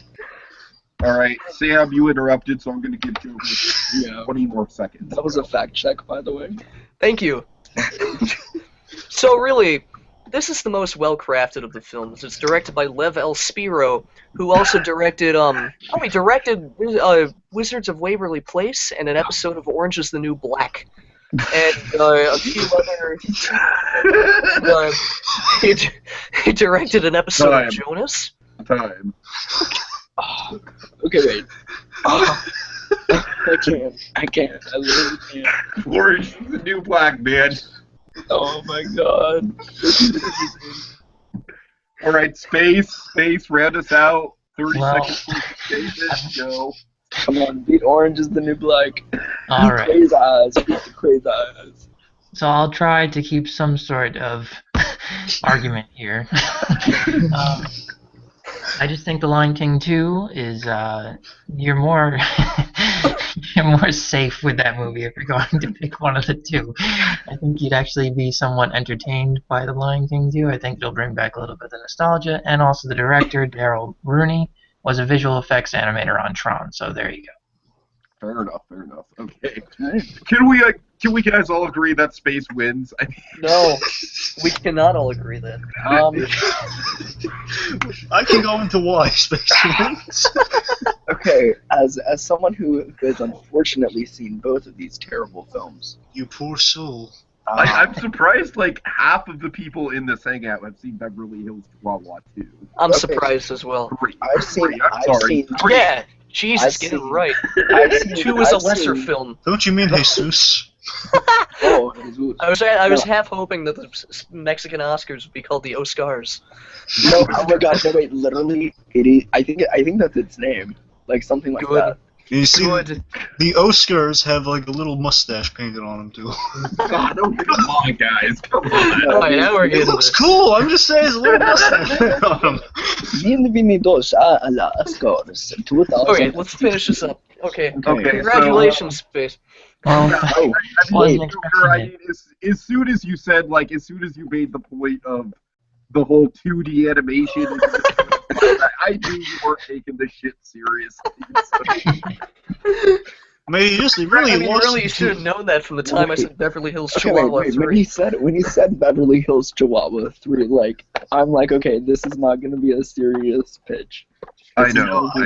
Rope on that one. You know what I was thinking where he lost me is that he kept listing just the voice actors, and believe me, I know that. It just sounds like he's trying to impress us. I can't impress I understand, anyone I with heard Ernie no Hudson, point let in that alone whatsoever George aside from Lopez. the voice cast. My Space actually tried to give us valid reasons why his movie's good, and not just all these like grand hyperbolic gestures. I'm really sorry I took it seriously. I mean, George Lopez in a tiny sombrero isn't going to thrill anyone. It's No, not I'm- George Lopez. It's Poppy, the Chihuahua. Hey, according to You my know little what? brother. You know what? I actually saw the first Beverly Hills Chihuahua, and I actually think he's a likable character. So Wait, you saw I it? do. What? Saw it and you liked it? Remember, I had to do it for Yeah. last year? Yeah. And the first movie is not nearly as bad as people think it is. I've heard that it's not all. I mean, I don't It's know. not awful. I mean, it's not good, but it's not Yeah. awful. Hmm. Okay. Okay. Yeah, but no, space wins. Yeah, Space, congratulations. You went from last place to first place. Hey. Okay, so I guess that's the standings. T Cool has 1 point left over from the time he participated last time.